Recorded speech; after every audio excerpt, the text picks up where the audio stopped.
ದಿನಾಂಕ 26 ಮನೆ 9/25 ನಮ್ಮ ಜಂಟಿ ಕ್ರಿಯಾ ಸಮಿತಿ ಮತ್ತು ಮ್ಯಾನೇಜ್ಮೆಂಟ್ ಮಧ್ಯೆ ಸಂಧಾನ ಪ್ರಕ್ರಿಯೆ ಕನ್ಸಿಲೇಷನ್ 4ನೇ ಬಾರಿ ನಡೀತು.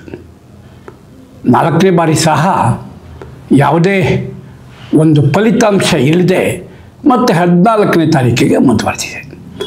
ಮೊದಲ 2-3 ಬಾರಿ ಏನು ಕನ್ಸಿಲೇಷನ್ ಮೀಟಿಂಗ್ ಇತ್ತು, ಅದರಿಂದ ಈ ಒಂದು ಒಟ್ಟಾರೆ ಪ್ರಕರಣದಲ್ಲಿ ಯಾವ ರೀತಿ ನಾವು ಒಂದು ಲಾಭ ಪಡ್ಕೋಬಹುದು ಅನ್ನೋದ್ರ ಬಗ್ಗೆ ನಾನು ಹೇಳಿದ್ದೆ. ಆದರೆ ಅದಕ್ಕೆ ಬದಲಾಗಿ ಎಂಟೈರ್ 4 ಮೀಟಿಂಗ್ಗಳಲ್ಲಿ ಈ ಏನು ಜಂಟಿ ಕ್ರಿಯಾ ಸಮಿತಿ ತಮ್ಮ ವಾದವನ್ನು ತಾವು ಮಂಡಿಸುವುದು, ಅನಂತರ ಮ್ಯಾನೇಜ್ಮೆಂಟು ನಮಗೆ ಟೈಮ್ ಕೊಡಿ ಅಂತ ಕೇಳೋದು, ಟೈಮ್ ಕೊಟ್ಟು ಬರೋದು ಅಷ್ಟೇ ಆಗಿದೆ. ಏನೂ ಇದುವರೆಗೂ ಬೆಳವಣಿಗೆ ಆಗಿಲ್ಲ. ನಾನು ಭಾಳ ಮೊದಲೇ ಹೇಳಿದ್ದೆ, ಇದರಲ್ಲಿ ಒಂದು ರಾಜಿ ಸಂಧಾನ ಅಂತಂತಂದರೆ ಪರಸ್ಪರ ಒಂದೊಂದು ಹೆಜ್ಜೆ ಮುಂದಿಟ್ಟು ಒಂದು ಪ್ರಕ್ರಿಯೆ ಪಾಸಾಗೋ ಹಾಗೆ, ಸಂಧಾನ ಯಶಸ್ವಿಯಾಗಿ ಆಗೋ ಹಾಗೆ ಮಾಡುವುದು ಒಂದು ಮತ್ಸುದ್ದಿತನ ಅಂತ ಹೇಳಿ. ಆದರೆ ಅವರು ಅವರ ವಾದಗಳಿಗೆ ಮಂಡು ಹಿಡಿದ ಹಿನ್ನೆಲೆಯಲ್ಲಿ ಮ್ಯಾನೇಜ್ಮೆಂಟನ್ನು ಒಂದು ರೀತಿಯ ಪಲಾಯನವಾದ ಇಟ್ಕೊಂಡಿದೆ. ಅವರು ಪ್ರತಿ ಸಾರಿ ಬರ್ತಾರೆ, ನಾವು ಮೇಲಿನವ್ರಿಗೆ ಹತ್ರ ಮಾತಾಡ್ತೇವೆ ಇತ್ಯಾದಿ ಹೇಳ್ತಾರೆ, ಟೈಮ್ ಕೊಡಿ ಅಂತಾರೆ, ಟೈಮ್ ಕೊಡ್ತಾರೆ, ಕಳಿಸ್ತಾರೆ. ಇದಾಗಿದೆ. ಈ ಮೊನ್ನೆ ಏನು 26 ಕನ್ಸಿಲೇಷನ್ ಮೀಟಿಂಗ್ ಆದಮೇಲೆ ಅವರ ಎಲ್ಲ ನಾಯಕರುಗಳನ್ನು ಒಂದು ಖಾಸಗಿ ಚಾನಲ್ಗೆ ಹೇಳಿಕೆ ಕೊಡ್ತೋ ಅದನ್ನೇ ಮತ್ತೆ 14ಕ್ಕೆ ಮುಂದಕ್ಕೆ ಹೋಗಿದೆ. ನಮ್ಮ ವಾದವನ್ನು ನಾವು ಸಮರ್ಥವಾಗಿ ಮಂಡಿಸಿದ್ವಿ.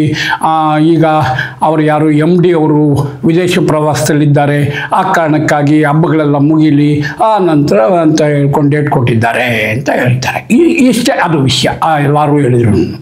ಆದ್ರೂ ಅದರಲ್ಲಿ ನಾನು ಗಮನಕ್ಕೆ ಬಂದಿದ್ದೇನಂತಂದರೆ, ಮೊನ್ನೆ ಮೀಟಿಂಗ್ನಲ್ಲಿ ಮ್ಯಾನೇಜ್ಮೆಂಟ್ ಕಡೆಯಿಂದ ಏನು 14 ತಿಂಗಳದು ಒಂದು ಬಾಕಿ ಪಾವತಿ ಮಾಡ್ತೀವಿ ಅಂತ ಹೇಳಿದ್ರು. ನಾವು ಒಪ್ಪಲಿಲ್ಲ. ಅದು ಪಾರ್ಟಿ ಪೇಮೆಂಟ್ ಬೇಡ ಅನ್ನೋ ಒಂದು ವಾದವನ್ನು ಅವರು ಅದೊಂದು ಅಂಶವನ್ನು ಹೇಳಿದರು.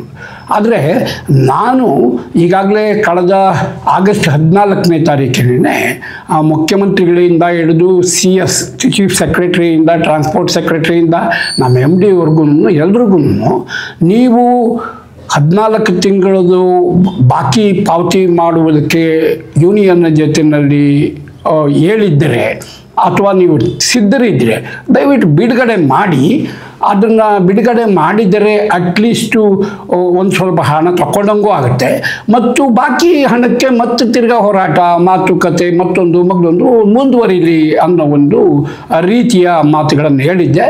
ಅದನ್ನು ಬೇಡ ಅಂತಂದ್ವಿ ಅಂತ ಇವರು ದಾಷ್ಟಿಕವಾಗಿ ಹೇಳೋದ್ರ ಹಿನ್ನೆಲೆಯಲ್ಲಿ ಈ ಸಮಸ್ಯೆಗಳು ಈ ಸದ್ಯಕ್ಕೆ ಮುಗಿಯುತ್ತೆ ಅನ್ನೋದ್ರದ್ದು ನನಗೆ ಏನು ಖಾತ್ರಿ ಇಲ್ಲ. ಈಗ ಈ ಜಂಟಿ ಕ್ರಿಯಾ ಸಮಿತಿ ಕಡೆಯಿಂದ ಮೊನ್ನೆ ಚೆನ್ನಾಗಿ ಮಹಾನಾಯಕರು ಹೋಗಿರಲಿಲ್ಲ, ಅವರೆಲ್ಲ ಈ ಜೂನಿಯರ್ಸ್ ಎಲ್ಲ ಹೋಗಿದ್ದಿತ್ತು. ನಾನು ಅಂದ್ಕೊಂಡಿದ್ದೆ ಮಹಾನಾಯಕರು ಅಲ್ಲಿ ಇದು ಇತ್ಯರ್ಥ ಆಗಲಿಕ್ಕೆ ಅಡ್ಡಿಯಾಗಿ ಹಠ ಹಿಡಿದಿದ್ದಾರೆ, ಆ ಕಾರಣಕ್ಕೆ ಇದು ಸಾಲ್ವ್ ಆಗ್ತಾ ಇಲ್ಲ ಅಂತ ನಾನು ಇದುವರೆಗೂ ಭಾವಿಸಿದ್ದೆ. ಆದರೆ ಬೇರೆಯವರೆಲ್ಲನೂ ಹೋದಾಗ್ಲೂ ಅವರು ಸ್ವತಂತ್ರವಾಗಿ ಒಂಚೂರು ಮಾತಾಡೋಕ್ಕೆ ಬದಲಾಗಿ ಏನು ಮಹಾನಾಯಕರ ನಿಲುವಿದೆಯೋ ಅದೇ ನಿಲುವಿಗೆ ಇವರನ್ನು ಮಾತಾಡಿ ವಾಪಸ್ ಬಂದರು ಅಂತಂತಂದರೆ ಅದು ಏನು ಹೇಳೋಕ್ಕಾಗೋದಿಲ್ಲ. ಯಾಕೆ ನಾನು ಇದೆಲ್ಲ ಹೇಳ್ತೇನೆ ಅಂತಂತಂದರೆ, ಹಿಂದೆ ಒಂದು ಸುಪ್ರೀಂ ಕೋರ್ಟ್ನಲ್ಲಿ ಕೇಸ್ ಇದ್ದಾಗ ಸುಮಾರು 97 ಸುಮಾರಲ್ಲಿ ಸುಪ್ರೀಂ ಕೋರ್ಟೇ ಒಂದು ಡೈರೆಕ್ಷನ್ ಕೊಟ್ಟಿತ್ತು. ಇಲ್ಲಿನ ಅವಾಗ ಪಿಲ್ಫೋಸ್ ಮತಾಯಿ ಅಂತ ಹೇಳಿ ಪ್ರಿನ್ಸಿಪಲ್ ಸೆಕ್ರೆಟರಿ ಇದು ಟ್ರಾನ್ಸ್ಪೋರ್ಟ್ ಆ್ಯಂಡ್ ಹೋಮ್ ಇದ್ದರು. ಅವರ ಜೊತೆಯಲ್ಲಿ ನೀವು ಒಂದು ಮಾತಾಡಿ ಇತ್ಯರ್ಥ ಮಾಡಿಕೊಡಿ ಅಂತ ಸುಪ್ರೀಂ ಕೋರ್ಟ್ ಡೈರೆಕ್ಷನ್ ಕೊಟ್ಟಿತ್ತು. ಅದು ಅಕಸ್ಮಾತ್ ಆ ಮೀಟಿಂಗಿನ ದಿವಸ ಅನಂತ ಸುಬ್ರಾಯರು ಅದಕ್ಕೆ ಹಾಜರಾಗೋಕ್ಕೆ ಸಾಧ್ಯವಾಗಲಿಲ್ಲ. ಬದಲಾಗಿ ಮಿಕ್ಕದವರು ನಾನು ಸೇರಿ ಜೋಸೆಫು, ನಾಗರಾಜು ಇವರೆಲ್ಲರೂ ಹೋಗಿ ಮಾತನಾಡೋದು ಅಂತ ಆಯಿತು. ಆದರೆ ನಾವೆಲ್ಲನೂ ಆಯಿತು ಇದನ್ನು ಸಾರ್ಟ್ ಔಟ್ ಮಾಡೋಕ್ಕೆ ಒಂದು ವ್ಯವಸ್ಥೆ ಮಾಡಿಕೊಂಡು ಹೋದರೆ ಅವರು ಮುರಳೀಧರ್ ಅಂತೇಳಿ ಒಬ್ಬರು ಅಡ್ವೊಕೇಟ್ ಇದ್ದರು ಅವರಿಗೆ ಇಲ್ಲ ಇದಾಗದೇ ಇಲ್ಲ ಅಂತ ಇದು ಮಾಡಿಬಿಟ್ಟು ಬನ್ನಿರಿ ಅಂತಂತ ಹೇಳಿ ಕಳಿಸಿದ್ದಾರೆ. ಯಥಾ ಪ್ರಕಾರ ಆವಾಗ ಆ ಗೋಕುಲರಾಮ್ ಅಂತ ಇದ್ದರು, ಇನ್ಯಾರು ಮ್ಯಾನೇಜ್ಮೆಂಟ್ ಕಡೆಯಿಂದ ಬಂದಿದ್ದರು. ಅವರ ಎದುರಿಗೆ ನಿಷ್ಠೂರವಾಗಿ ಆಗೋದಿಲ್ಲ, ನಾವು ಒಪ್ಪೋದಿಲ್ಲ ಅನ್ನೋದನ್ನು ಹೇಳಿ ಆ ಮೀಟಿಂಗ್ ಮುರಿದೋಯ್ತು. ಮುಂದೆ ಅದು ಸುಪ್ರೀಂ ಕೋರ್ಟ್ನಲ್ಲಿ ಫೈನಲ್ ಜಡ್ಜ್ಮೆಂಟ್ ಬಂತು. ಇದೆಲ್ಲ ಹಿನ್ನೆಲೆಯಲ್ಲಿ ಇವರ ಒಂದು ಗುಣವೇನೇ ಯಾವುದೇ ಮೀಟಿಂಗನ್ನು ಸೌಹಾರ್ದವಾಗಿ ಇತ್ಯರ್ಥ ಮಾಡ್ಕೋಬೇಕು ಅನ್ನೋ ಮನಸ್ಥಿತಿನೇ ಇಲ್ಲ.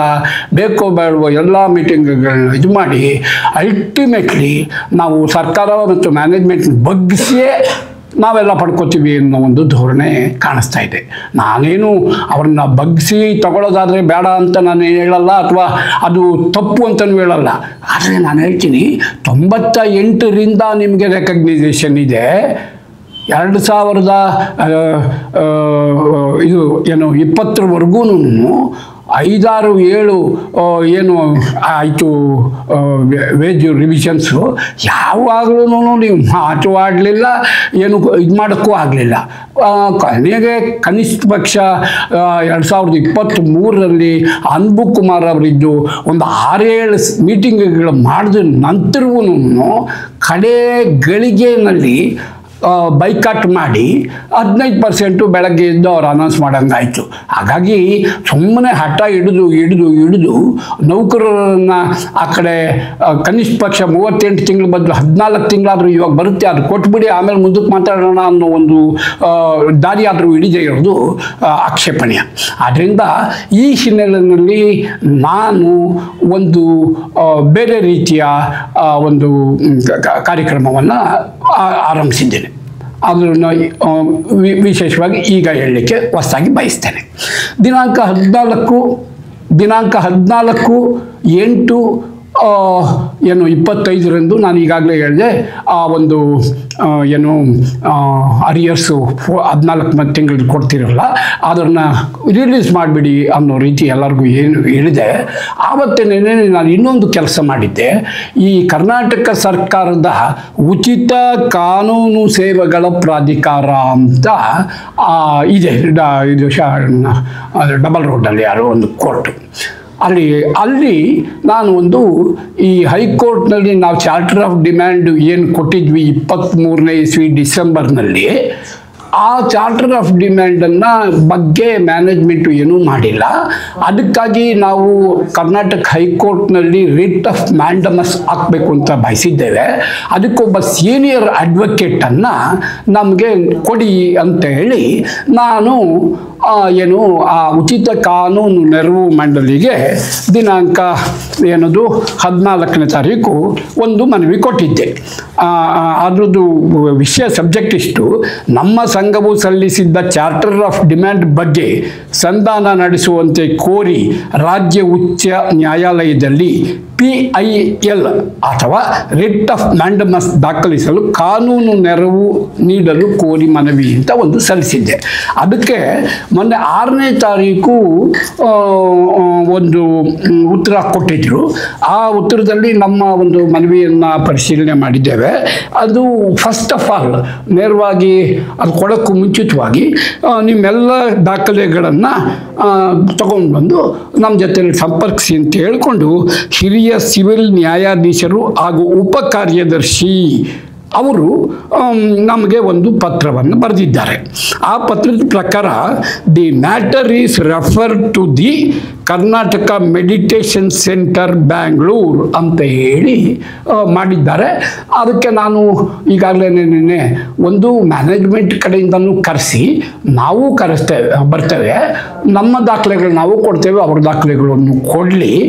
ಆನಂತರ ಅಲ್ಲಿ ಇದು ಲೇಬರ್ ಕಮಿಷನರ್ ಹತ್ರ ಸಂಧಾನದ್ದು ಹೇಗೆ ಅಂತಂದರೆ, ಸಂಧಾನ ಅವರು ಏನು ಬೇಕಾದರೂ ಹೇಳ್ಬಹುದು. ಅದು ಇಬ್ಬರು ರಾಜಿಗೆ ಬಂದರೆ ಅದು ತೀರ್ಮಾನ ಆಗುತ್ತೆ. ರಾಜಿಗೆ ಬರದೆ ಹೋದರೆ ಫೇಲ್ಯೂರ್ ಆಗಿ ಸರ್ಕಾರಕ್ಕೆ, ಆನಂತರ ಅದರಿಂದ ಇಂಡಸ್ಟ್ರಿಯಲ್ ಟ್ರಿಬ್ಯುನಲ್ಗೆ ರೆಫರ್ ಆಗುತ್ತೆ. ಅದು ಲೇಬರ್ ಕಮಿಷನರ್ ಆಫೀಸಿನ ಪ್ರಕ್ರಿಯೆ. ಇಲ್ಲಿ ಹೇಗೆ ಅಂತಂತಂದರೆ ಇಬ್ಬರನ್ನೂ ಕರೆಸ್ತಾರೆ, ಅವರ ವಾದಗಳನ್ನ ಕೇಳ್ತಾರೆ, ಅದ್ರ ಮೇಲೆ ಇಬ್ಬರಿಗೂ ಅಡ್ವೈಸ್ ಮಾಡ್ತಾರೆ. ಆರ್ಡರ್ ಅನ್ನೋದು ಅಡ್ವೈಸ್. ಒಂದು ವೇಳೆ ಆ ಅಡ್ವೈಸನ್ನು ಒಪ್ಪಿಕೊಂಡ್ರೆ ಬೇಕೋ ಬೇಡವೋ ಇಲ್ಲಿ ನಮ್ಮ ಚಾರ್ಟರ್ ಆಫ್ ಡಿಮ್ಯಾಂಡ್ ಏನಿದೆ ಅದರ ಮೂಲಕ ಅಧಿಕೃತವಾಗಿ ಒಂದು ತೀರ್ಮಾನಕ್ಕೆ ಬಂದು ಒಂದು ರಿಟನ್ನು ಸ್ಟೇಟ್ಮೆಂಟ್ ಮಾಡಿ ಅದು ದಟ್ ಈಸ್ ಅಗ್ರಿಮೆಂಟ್ ಅಂತ ವಾಟ್ ಎವರ್ ಮೇ ಬಿ. ಹೀಗೆ ಇಲ್ಲಿ ಒಂದು ಪ್ಯಾರಲಲ್ ಆಗಿ ಏನದು ಅಲ್ಲಿ ಕನ್ಸಲೇಷನ್ನು, ಇಲ್ಲಿ ಮೆಡಿಟೇಷನ್ನು to the even the both parties ಅನ್ನೋ ರೀತಿಯಲ್ಲಿ ಒಂದು ಪ್ರಾರಂಭ ಆಗ್ತದೆ. ಇನ್ನು ದಿನಾಂಕ ಏನು ಗೊತ್ತು ಮಾಡಿಲ್ಲ, ಅದರದ್ದು ಪ್ರಕ್ರಿಯೆ ಆರಂಭ ಆಗಿದೆ. ಈ ಹಿನ್ನೆಲೆಯಲ್ಲಿ ನಾನೇ ಹೇಳೋದು ಏನು ಅಂತಂತಂದರೆ, ಒಂದು ಸಂಧಾನವನ್ನು ಯಶಸ್ವಿ ಮಾಡಿಕೊಂಡು ಹೋದರೆ ಏನಾದ್ರೂ ಒಂದು ಅಷ್ಟಿಷ್ಟು ಗಳಿಸ್ಬೋದು. ಅದು ಬಿಟ್ಟು ಚೀಫ್ ಮಿನಿಸ್ಟರ್ ಹತ್ರ ಫೈನಲ್ ಆಗಿ ಮಾತುಕತೆ ಅನ್ನೋದು ಒಂದೇ ಬೇಡಿಕೆ ಆದರೆ, ಹೌದು ಈಗಾಗಲೇ 3 ಸಾರಿ ಚೀಫ್ ಮಿನಿಸ್ಟರ್ ಮುಂದೆ ಮಾತುಕತೆ ಆಗಿದೆ. 3 ಸಾರಿಯ ಮಾತುಕತೆಯ ವಿವರವು ಇನ್ನೂ ಆ ಕಡೆ ನಾವು ಪ್ರೊಸೀಡಿಂಗ್ಸ್ ಕಾಪಿ ಕೊಡಿ ಅಂತಂತಂದರೆ ಮ್ಯಾನೇಜ್ಮೆಂಟು ಅಥವಾ ಸರ್ಕಾರ ಕೊಟ್ಟಿಲ್ಲ. ಈ ಕಡೆ ಟ್ರೇಡ್ ಯೂನಿಯನ್ ಕಡೆಯಿಂದ ಅಂದರೆ ಮೀನ್ಸು ಜಂಟಿ ಕ್ರಿಯಾ ಸಮಿತಿಯಿಂದ ವಿವರಗಳು ಕೊಟ್ಟಿಲ್ಲ. ಈ ಒಂದು ಕಗ್ಗಂಟನ್ನು ಬಗೆಹರಿಸಬೇಕಾಗಿದ್ದರೆ ನಾವು ಒಂದು ಹೊಸ ದಾರಿಯನ್ನು ತುಳಿಬೇಕಾಗುತ್ತೆ. ಪ್ಯಾರಲಲ್ ಆಗಿ ಅಲ್ಲಿ ಕನ್ಸಿಲೇಷನ್ ನಡೀತಿದೆ, ಅದೇ ರೀತಿ ಇಲ್ಲಿ ಮೆಡಿಟೇಷನ್ನು ನಡೀಲಿ. ಅಲ್ಟಿಮೇಟ್ಲಿ ಅಕಸ್ಮಾತ್ 1-2 ಸಿಟ್ಟಿಂಗ್ನಲ್ಲೇನೆ ನಾವು ಇದನ್ನು ಯಶಸ್ವಿ ಮಾಡುವಂತಹ ಒಂದು ಪ್ರಯತ್ನ ಮಾಡ್ತೀವಿ. ಅದು ಸಾಧ್ಯವೂ ಆಗುತ್ತೆ. ಯಾವತ್ತೂ ಅಷ್ಟೇ ಕನ್ವಿನ್ಸ್ ಆಗೋ ರೀತಿಯಲ್ಲಿ ವಾದ ಮಾಡುವುದೇನಿದೆ ಅದು ಯಶಸ್ಸಿನ ಗುಟ್ಟು. ಪ್ರಜಾಪ್ರಭುತ್ವದಲ್ಲಿ ಮಾತುಕತೆಯ ಮೂಲಕವೇ ಎಲ್ಲ ಸಮಸ್ಯೆಗಳು ಬಗೆಹರಿಬೇಕು. ಅದು ಬಿಟ್ಟು ಈಚೆ ಬಂದು ನಮ್ಮ ಜೊತೆಯಲ್ಲಿ ಮಾತುಕತೆ ಮಾಡಿ 1,000 ಕೋಟಿ ರೂಪಾಯಿ ಸರ್ಕಾರ ಕೊಡೋದಕ್ಕೆ ಅವ್ರಿಗೆ ಬಂದಿರೋದು ಏನು ದೊಡ್ಡ ರೋಗ ಆ ರೀತಿ ಎಲ್ಲ ಮಾತಾಡಿಕೊಂಡು ಹೋದರೆ ಯಾವತ್ತೂ ಪಾಸಾಗೋದಿಲ್ಲ. ಕನಿಷ್ಠ ಪಕ್ಷ ಈಗ 14 ತಿಂಗಳ ಅರಿಯರ್ಸ್ ಕೊಡ್ತೀವಿ ಅಂತ ಸರ್ಕಾರ ಅಥವಾ ಮ್ಯಾನೇಜ್ಮೆಂಟ್ ಒಪ್ಪಿದ್ದಾರೆ, ಅದನ್ನಾದರೂ ತಗೊಳ್ಳೋ ಪ್ರಯತ್ನ ಮಾಡುವುದು ಜಾಣತನ ಅಂತ ಹೇಳೋ ಮೂಲಕ ನಾನು ಮಾತು ಮುಗಿಸ್ತೇನೆ. ನಾನು KR ವಿಜಯಕುಮಾರ್. ನಮಸ್ಕಾರ.